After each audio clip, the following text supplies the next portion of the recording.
प्यारे बच्चों, आज हम कक्षा 9 की वर्कशीट नंबर 57 करेंगे। कक्षा 9 की विज्ञान की वर्कशीट नंबर 57।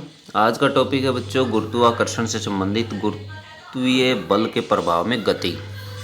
ज्ञान, क्या तुम बता सकते हो यदि मैं निर्वात में समान आकार की एक लोहे की गेंद और एक प्लास्टिक की गेंद को समान ऊंचाई से एक साथ नीचे गिराते हो तो कौन सी गेंद धरती पर पहले गिरेगी?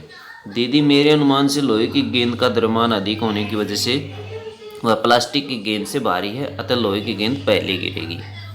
ज्ञान, जैसा कि हम जानते पृथ्वी प्रत्येक वस्तु को गुरुत्वाकर्षण बल से खींचती है, जिससे गुरुत्वीय त्वरण उत्पन्न होता है। गुरुत्वीय त्वरण वस्तु के द्रव्यमान पर निर्भर नहीं करता, इसलिए निर्वात में दोनों गेंद ही नहीं परंतु कोई भी वस्तु एक ही दर से नीचे गिरेंगी।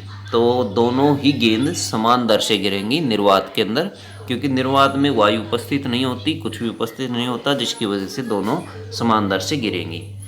यदि यह गतिविधि सामान्य परिस्थिति में एक पंख और एक पत्थर के साथ करें तो धरती पर पत्थर का टुकड़ा पहले नीचे गिरता है। ऐसा वायु में के प्रतिरोध के कारण होता है। पंख पर लगने वाला वायु का प्रतिरोध पत्थर पर लगने वाले प्रतिरोध से अधिक होने के कारण पंख के गिरने की गति धीमी हो जाती है, जबकि पत्थर पर इसका बहुत कम प्रभाव पड़ता है। लेकिन इसी गतिविधि को यदि हम निर्वात में करें तो वहाँ वायु न होने की वजह से दोनों ही वस्तु मुक्त पतन से एक ही दर अथवा गुरुत्वीय त्वरण से एक साथ नीचे गिरेंगी। धरती के निकट की दूरी को हम धरती की त्रिज्या के बराबर ले सकते हैं, क्योंकि धरती का आकार बहुत बड़ा है, इसलिए जी को अथवा ग्रेविटी को भी धरती के निकट एक स्थिर माना जा सकता है। इसी कारण धरती पर गिरने वाली वस्तु जैसे पत्थर के लिए हम गति के समीकरणों में त्वरण ए को गुरुत्वीय त्वरण जी लिख सकते हैं। तो गति के तीन नियम हैं बच्चों, v बराबर u plus G T, S बराबर U T plus half G T square, 2gS बराबर v square minus U square.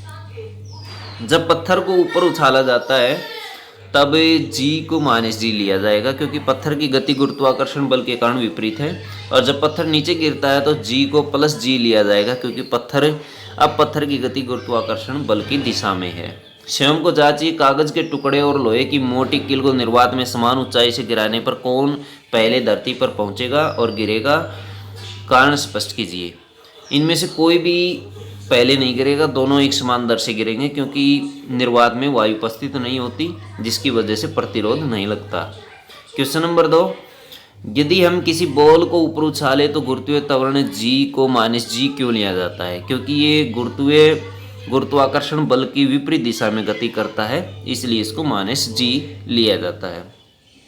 ये आप लिख सकते हैं, क्योंकि जी को लिया जाता है क्योंकि पत्थर की गति गुरुत्वाकर्षण के विपरीत है। क्वेश्चन नंबर 3, सामान्य परिस्थिति में विभिन्न वस्तुओं को समान ऊंचाई से गिराने पर वह समान समय पर नीचे क्यों नहीं गिरती है? क्योंकि वायु द्वारा प्रतिरोध लगता है और वायु के प्रतिरोध की वजह से ऐसा होता है। गति के तीनों समीकरणों में त्वरण ए को गुरुत्वीय त्वरण से बदलकर लिखिए। ये वाले तीनों आप इसमें लिख सकते हैं, गुरुत्वीय त्वरण जी, ए को जी में बदल